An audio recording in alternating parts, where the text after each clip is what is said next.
சிவனேசா, சிவனேசா, அந்த இடத்தில் புள்ளியைப் போல் ஏதோ சிரிக்கினாயே, என்ன அது?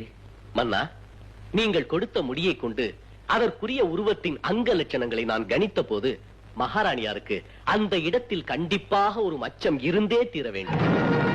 இந்த வீடியோவை சம்மதமே இல்லாம இப்ப எதுக்கு ப்ளே பண்ணீங்க அப்படின்னு சொல்லிட்டு கேட்கலாம். ஆக்சுவலா ஒரு சம்பவம் அந்த மாதிரி நடந்திருக்கு.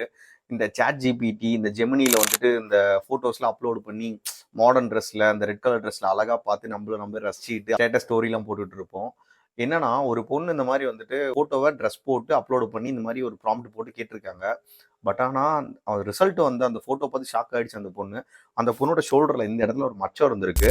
அது ட்ரெஸ் போட்டு தான் அந்த மாதிரி வேணும்னு கேட்டு கரெக்டாக அந்த மச்சம் இருக்க இடத்த கண்டுபிடிச்சி அந்த ஃபோட்டோவில் காமிச்சிருக்கு. கேட்டால் ஆல்ரெடி கொஞ்சம் ஸ்லீவ்லெஸ் போட்டு அந்த மச்சம் தெரிகிற மாதிரி அப்லோடு பண்ணியிருக்கலாம். பட் இந்த ஆப்ஸ்லலாம் எல்லாமே டேட்டாஸை ஸ்டோர் பண்ணி வச்சு திரும்பவும் நமக்கு அந்த மாதிரி கொடுக்குறாங்க. அது மட்டும் இல்லை, இப்போ இந்த ராபரி, இந்த திருட்டு கேஸு, கற்பழிப்பு, இதுக்கெல்லாம் வந்துட்டு ஒரு வீடியோஸ்க்கு தம்ப்நெயில் நியூஸ் சேனலில் வேணும்னா நம்ம சாட் ஜிபிடி இந்த ஆப்பில் வந்து டைப் பண்ணால் வந்துடுது. ஸோ அந்த டைமில் நம்மளோட ஃபோட்டோ அதில் வரத்துக்கு கூட கண்டிப்பாக 100% வாய்ப்பு இருக்குது. நம்ம இது யாருக்கிட்டையுமே போய் கேட்கவும் முடியாது. முக்கியமாக பொண்ணுங்க, ஸோ பார்த்து இருங்க. ஏன்னா ஒரு சில எச்சங்க உங்களை அந்த மாதிரி பார்க்கணுன்னு ஆசைப்படுவாங்க.